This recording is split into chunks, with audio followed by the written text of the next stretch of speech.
and the wonderful Dave in his bio box up at the top will do the adjustments to the light level so you can see a better view of the images.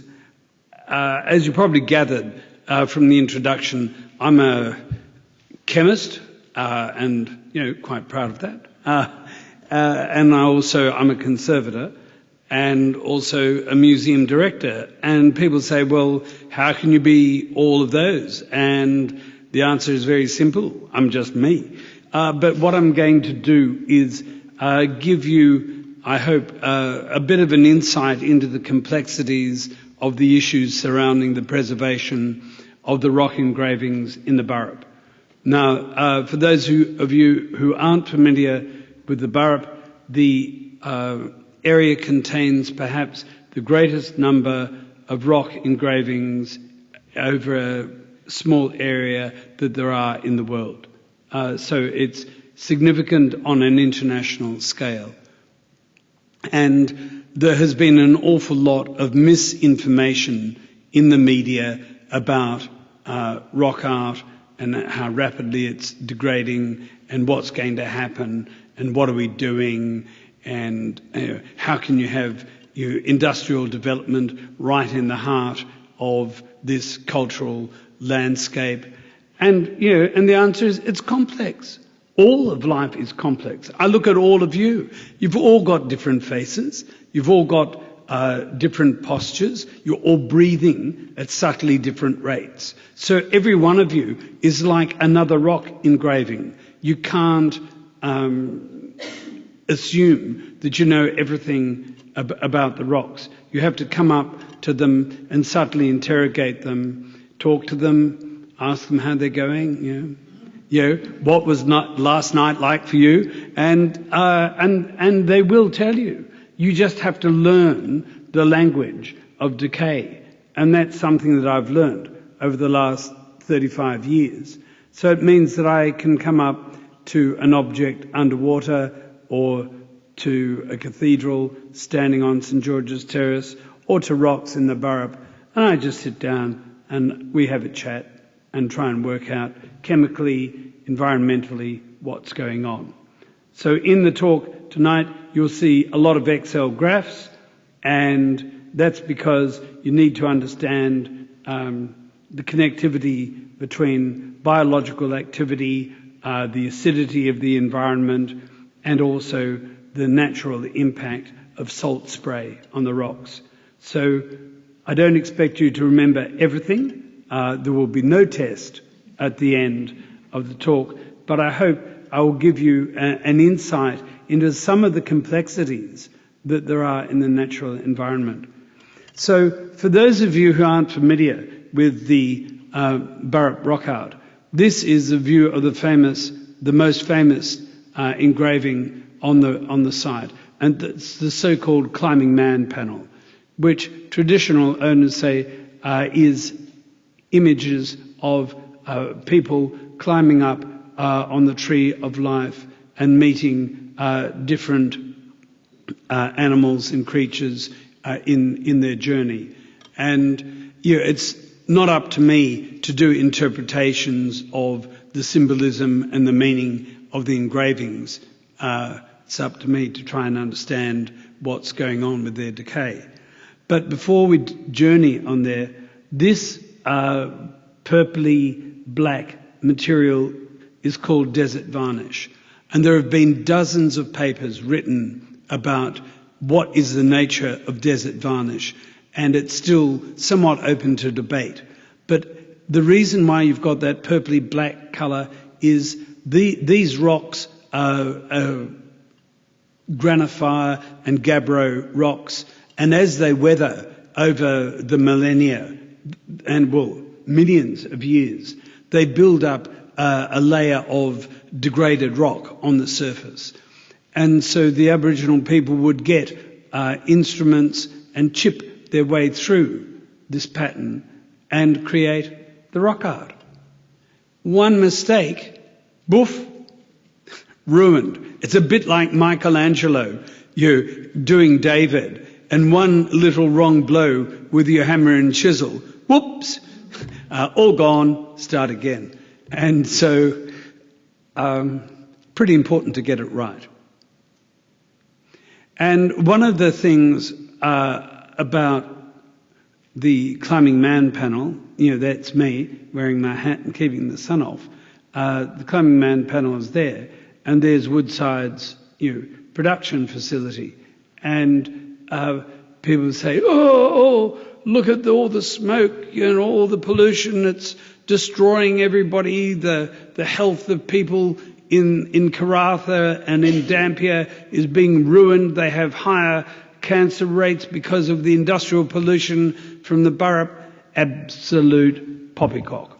And the reason why gas and oil production facilities have flare towers is they burn the naturally produced, highly toxic polysulfide materials that are there in the condensate and in amongst the gas.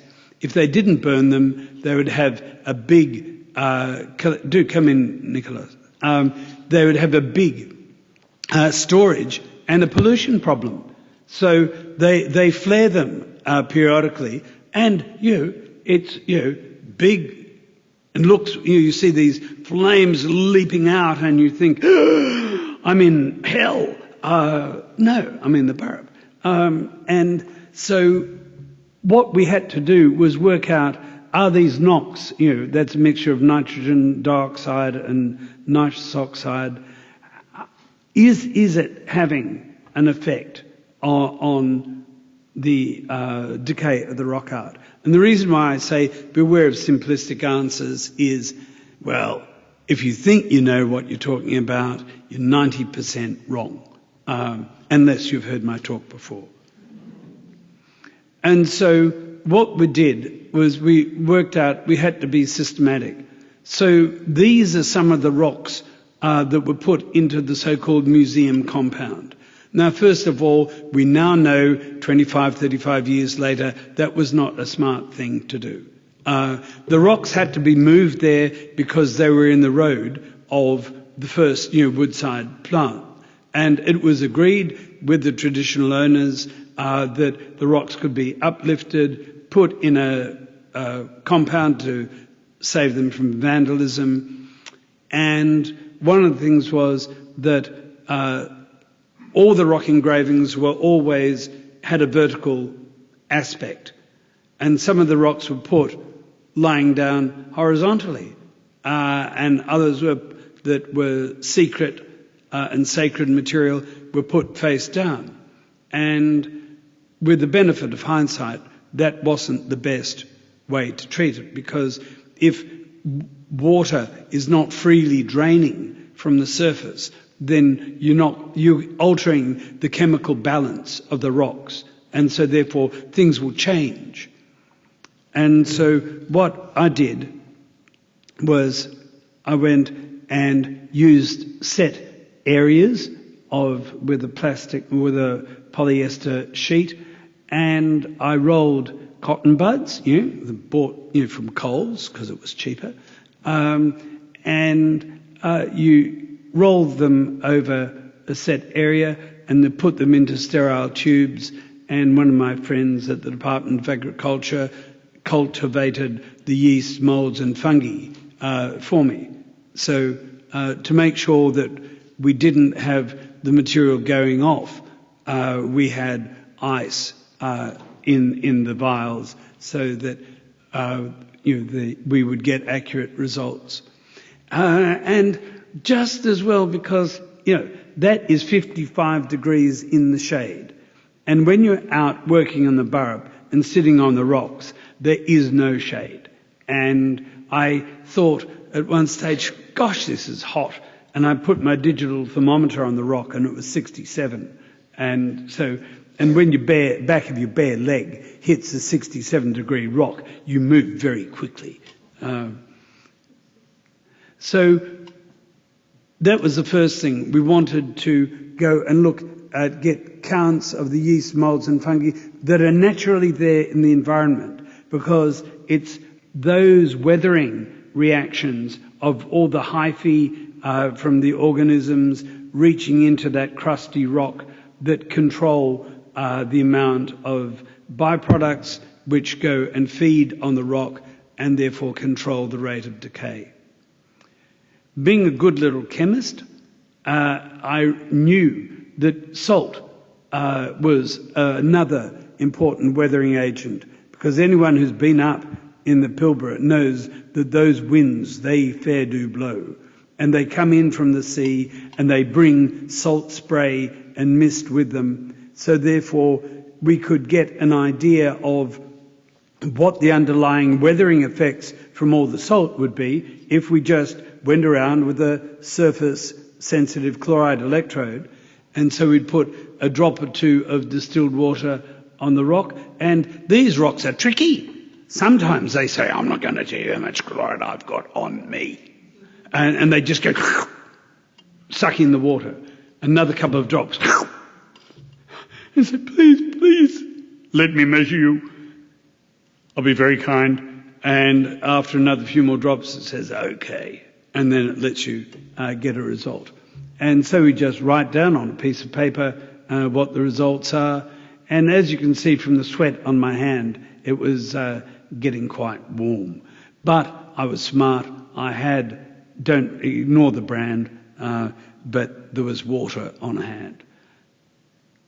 And there you can see some engravings. Now, the form of documentation of the rocks when these were moved 30 years ago into the compound was not particularly subtle.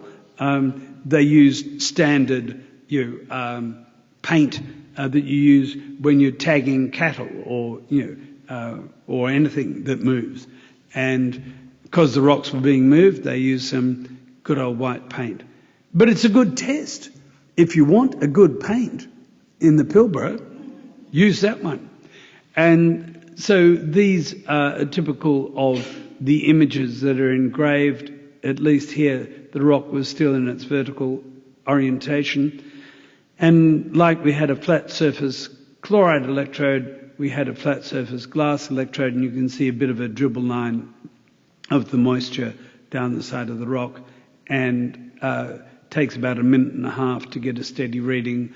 And so we're able to get readings on all the various sample rocks in the compound, away from the compound, away from industrial activity, and we went all around the Dampier archipelago doing sampling, and because we wanted to make sure that we had representative results.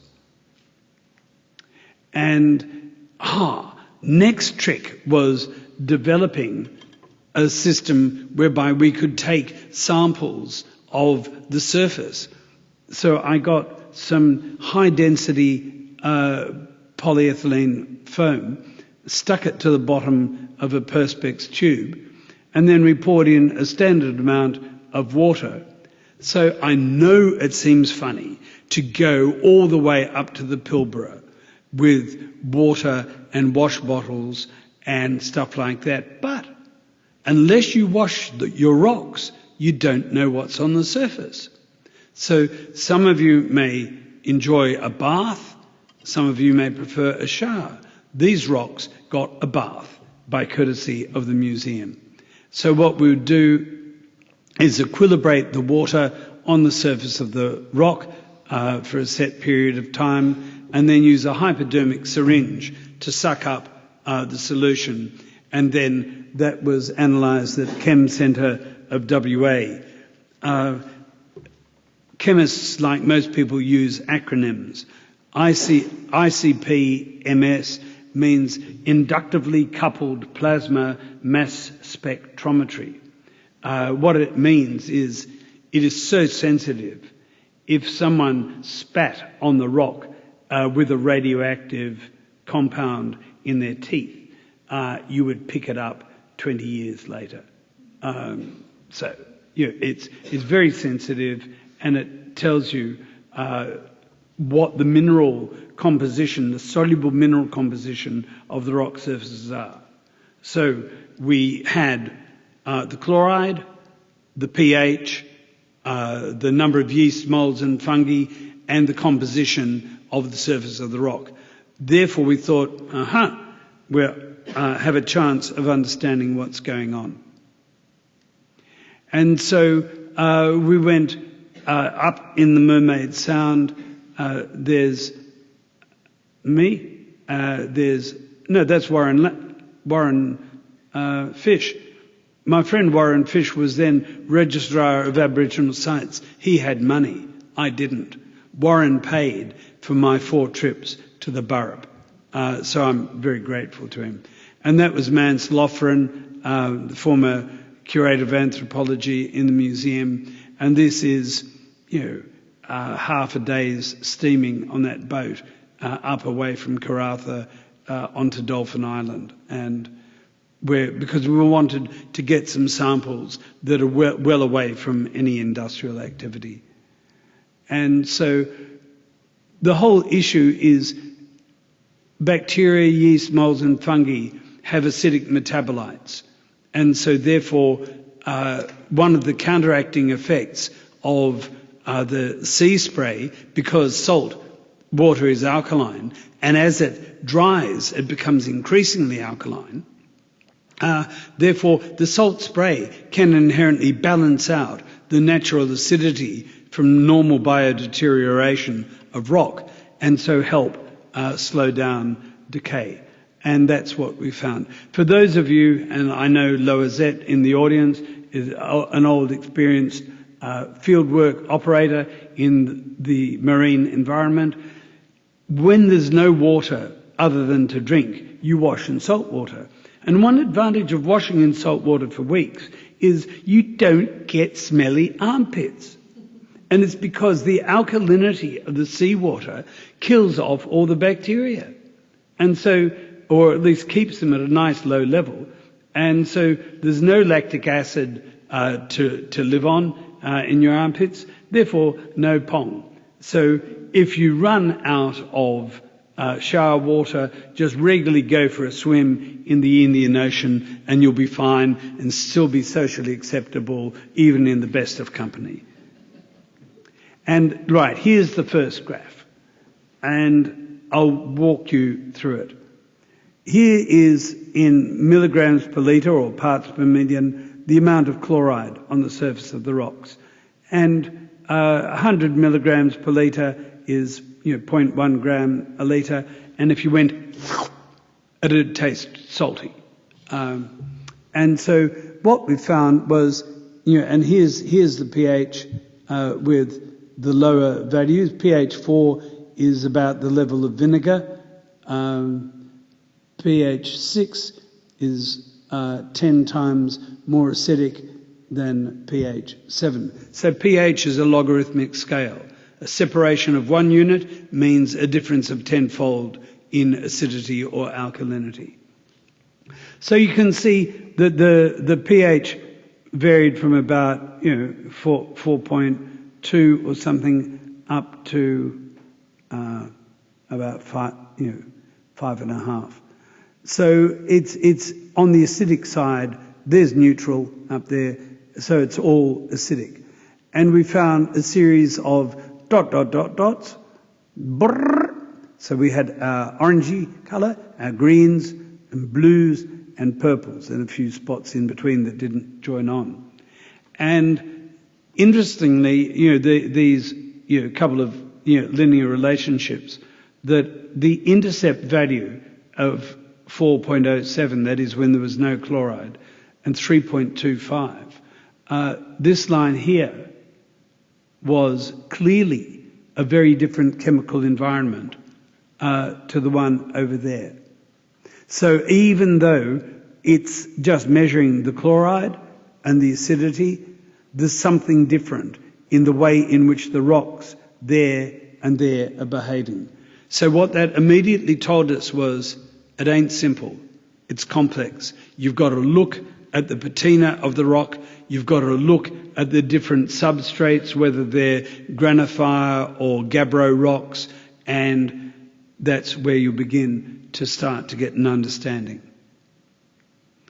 And here is an engraving, beautiful zoomorphic creature, and here are the results of the acidity. you're around about 5, 4, 3.5, 5, almost 4, almost 4. So that's quite a significant variation, a tenfold difference in acidity between the bottom and the top of the rock. So therefore, with that difference in acidity, it means that the chemical dissolution reactions of the patina on the rock will be varying. And so that is just on one rock that's only that big. So we've got our work cut out for us. And what we found was that here we plot, so back in the left-hand corner, it's very acid at pH 3, 4 is vinegar, and 6 is over there. What we found was here's the number of bacteria, and vroom, vroom, vroom. What it means is that you are getting the acidity increasing as the number of yeast, molds and fungi go up. So as this line, as the number of bacteria went up, boom, the acidity went up. But look, these are essentially parallel lines. And so the slopes of 39,000, 39,000, 36, whatever, 37, all experimentally, they're the same slope. So that means there's a common mechanism connecting the number of yeast, molds and fungi and the acidity. So that means even though the values may be varying over the rocks and different parts of the Burrup, you've got a common mechanism. And unless you understand a mechanism of decay, you're never going to be in the right situation of being able to work out what's going on. And if you know what's going on, you've got a chance of managing it. And so it's a bit like the traffic change and snarls with Riverside Drive being dug up. Now you may say, what is the connection between traffic and Riverside Drive and rock art in the Burrup? It's all understanding the mechanism. In the case of the traffic snarls in Perth, it's the mechanism of Perth traditional car drivers who've got so used to driving down particular roads all the time, they still do it even though the roads have been dug up. And then it takes time for them to learn a new pattern. Well, the rocks are smarter than the average Perth drivers because they conform to the same mechanism of decay no matter where the surface is oriented or where the acidity came from or whether it's this rock or that.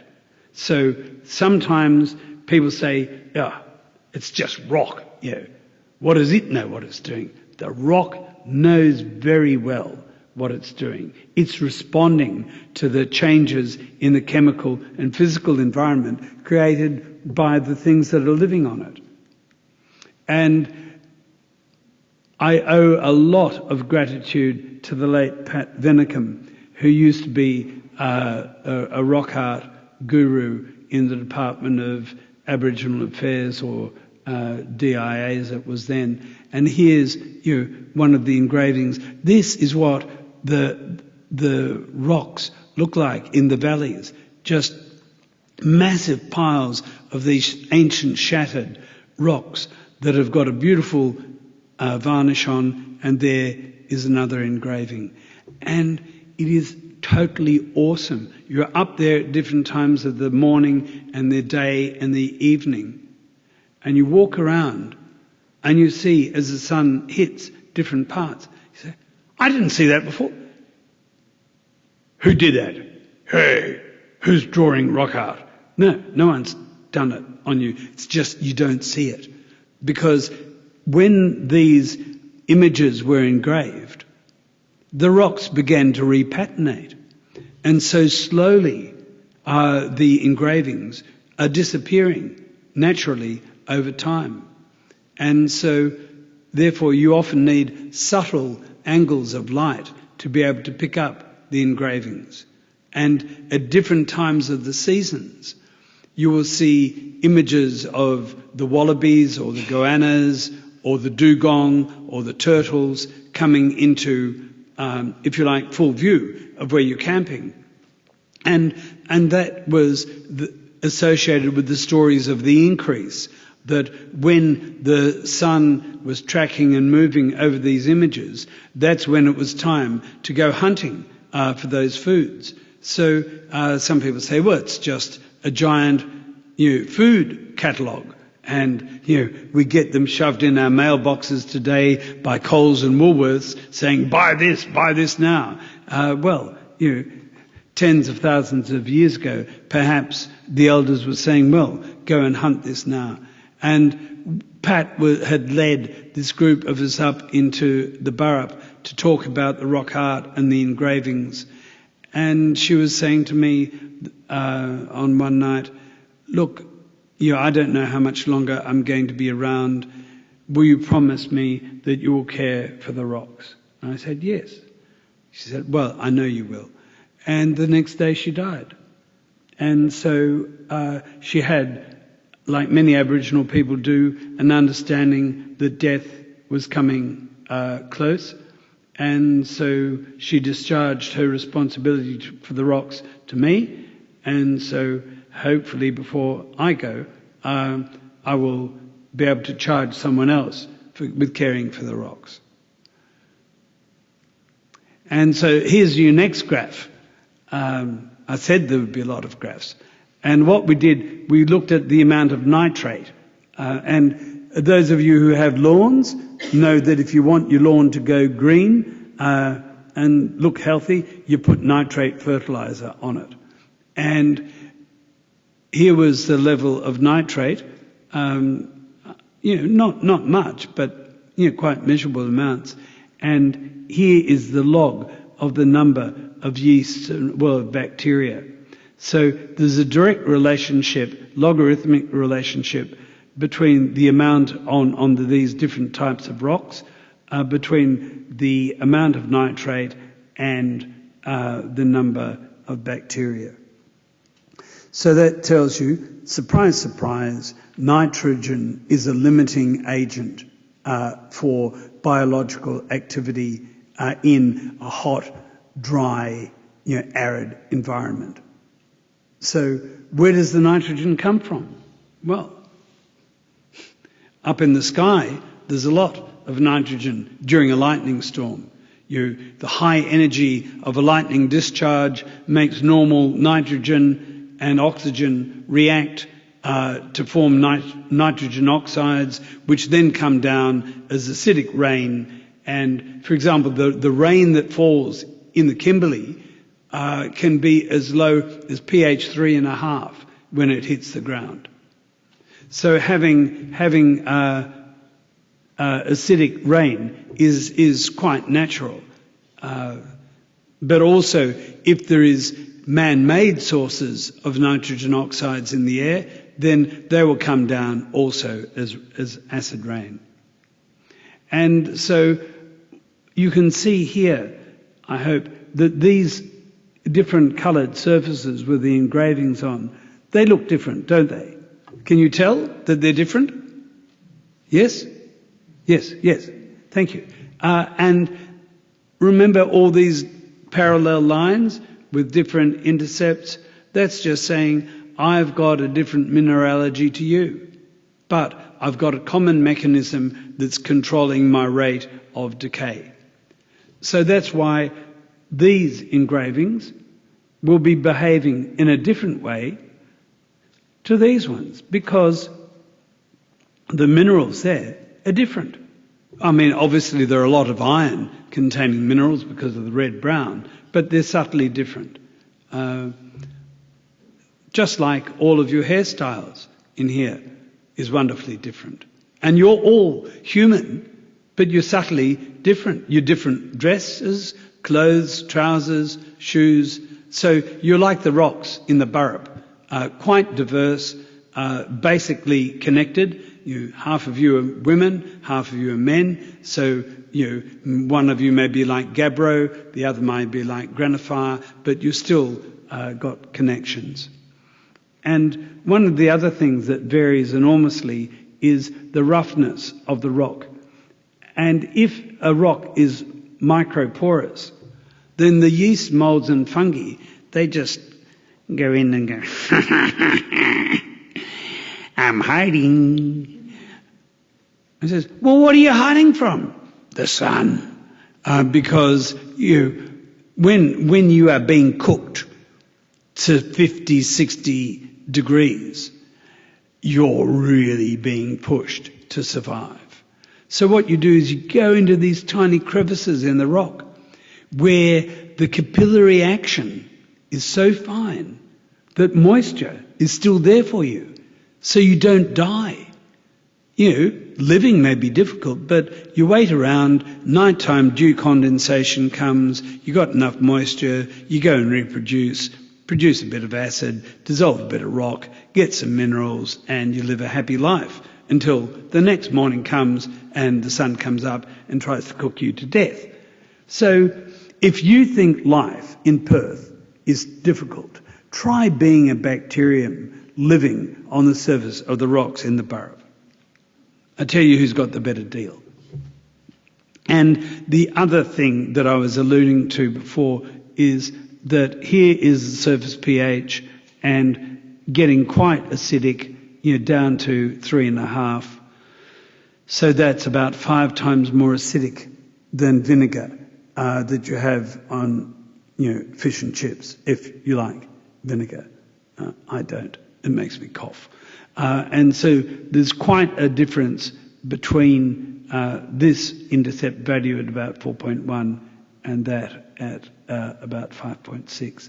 But again, you've got these parallel lines, and these are rocks from different parts of the Dampier archipelago and different parts of the Burrup. So their chemistry is different, but you've got a common mechanism. So it means, though, that the higher the amount of nitrate, the more bacteria there'll be, and as the nitrate goes up, the acidity increases. So that's an important thing to remember. And the colour, the size, the font of the N is an indication of the amount of nitrogen. And so, down here, Dampier West, very low nitrogen, more there, stuff all there. And around here, there's a lot of nitrogen. And that's where the museum compound was, Deep Gorge, where a lot of the rock art is. So, there was a big amount of nitrogen, surprise, surprise, within the vicinity of the gas plant. So when I showed these preliminary results to people at Woodside, they were quite concerned.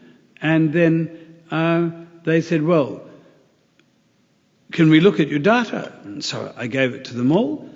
And people said to me, how can you give Woodside your data? I said, well, unless they can look at it and examine it for themselves, how do they know whether I'm talking is a load of rubbish or not? I could be totally off the mark. I may not know what I'm talking about. And so they brought me in and we had a chat. And as a result, Woodside went and brought forward their plans to change the burners, where they burn natural gas to get energy to drive, the complex plant. And they changed all their burners to being ceramic lined, which produces far less nitrogen oxides, and their emissions just went. So now that Pluto, the next, big gas train, is running, they're producing less nitrogen oxide emissions than they were when I began my work. And they've doubled the size of their plant, and so the air quality up there in terms of nitrogen is much better. But don't be tricked, because right up at the top of the Dampier Archipelago, I got my equally high nitrogen concentration. And you say, how can that be? It's away from prevailing winds? Yeah, it was near some Euro poo. And I'd sampled the rock art, done all my measurements, and then I noticed the poop. It was dried poop, but it was still enough poop to give plenty of nitrogen to the rock surface. And so there I was, measuring quite acidic rock surfaces dozens and dozens of miles away from Woodside, and it equalled the concentration of the emissions at Woodside. So if I hadn't gone far away from the apparent point source of the nitrogen, I wouldn't have known that where the balance point is. So I just think it's quite telling. And so we also found, we looked at the amount of sulfates, and people go and say, there's industrial pollution in the Burrup. All the sulfur dioxide is producing acid and it's killing everything. Wrong. But in fact, some of the sulfur dioxide comes from shipping. They burn, the iron ore ships burn bunker fuel and it stinks, but you can smell that in Frio. And also cars burning diesel often produce emissions. But this stuff, dimethyl sulfide, is a natural byproduct from good, healthy seaweeds living in the ocean. So dimethyl sulfide gets oxidized in the air to produce sulfur oxides. And that explains, as you can all read, the high levels of SOx at Dolphin Island, way up in the archipelago, because the environment is absolutely pristine and it's naturally, biologically produced sulfur oxides. So just when you think you've got something good to talk about, nature intervenes and corrects you. And so what it is, that's why we've got, here we are. We've got these different lines. You can see lots and lots along there. That's because the rocks are common, and there's a connection between chloride there and sulfate. The normal ratio is along there because you've got sulfate, salts in seawater, and chloride. So you've got basically deposition of sea salts on the rocks. But some of them have different activities, and the cause of the difference here is there are a whole series of little microfossils, cute little things living, well, they were once, rest their soul in peace, but they were living in the rocks and became part of the rocks. And because of the calcium carbonate, when it finds sulfate on it, it reacts to form gypsum.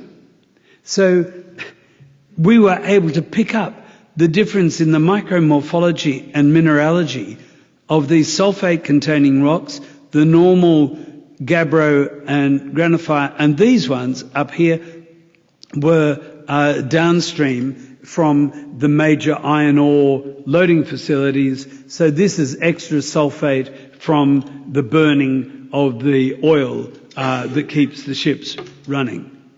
So just how good are those rocks? They tell you how much salt's there. They differentiate between the source of sulfur. They tell you how many yeast, molds and fungi are there.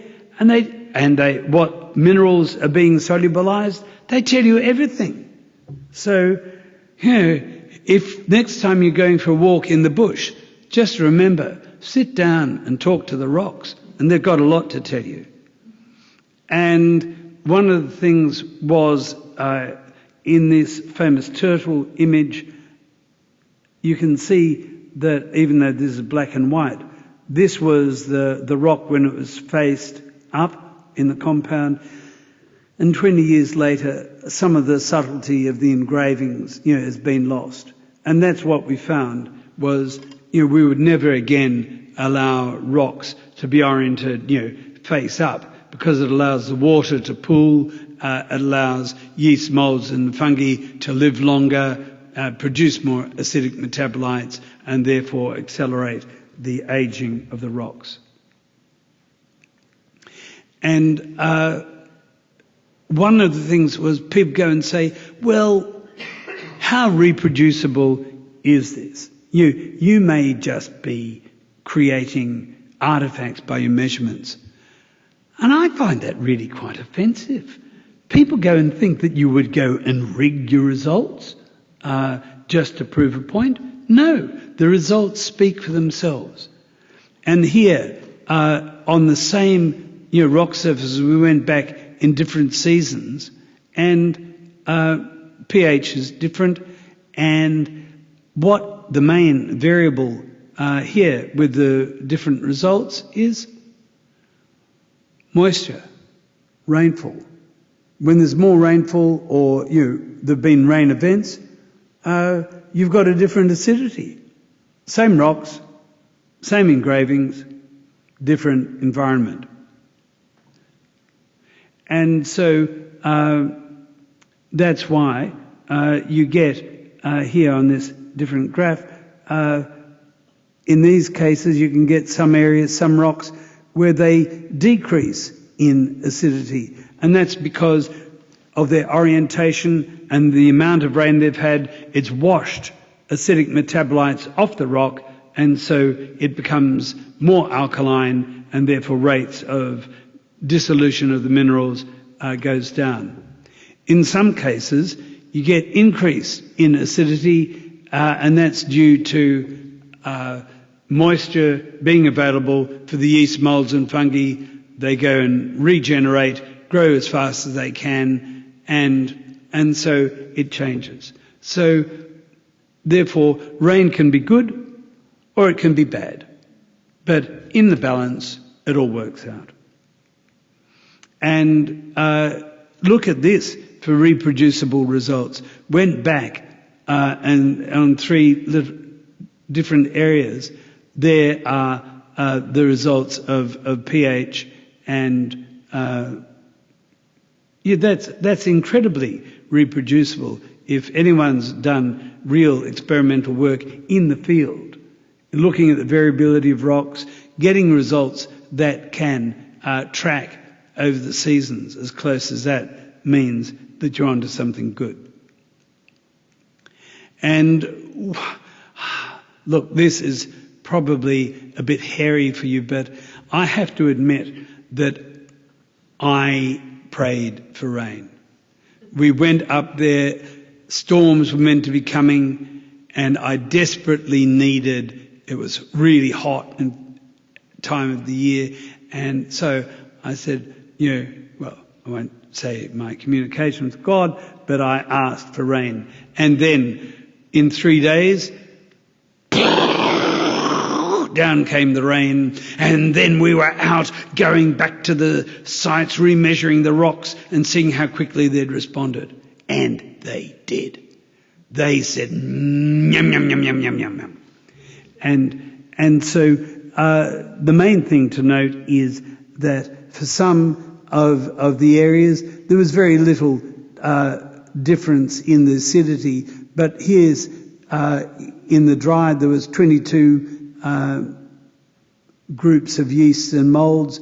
There 144, 402. So there isn't necessarily always a direct correlation between the population and the acidity, because some yeasts and molds produce fairly neutral metabolites. So clearly in this case, in the Burrup Southwest 1 area, there was very little difference in the acidity, and yet there was a huge difference in the number of yeasts and molds and fungi. But in this case, there were 8. It went up with the rain to 232, but look at how the acidity fell on that one.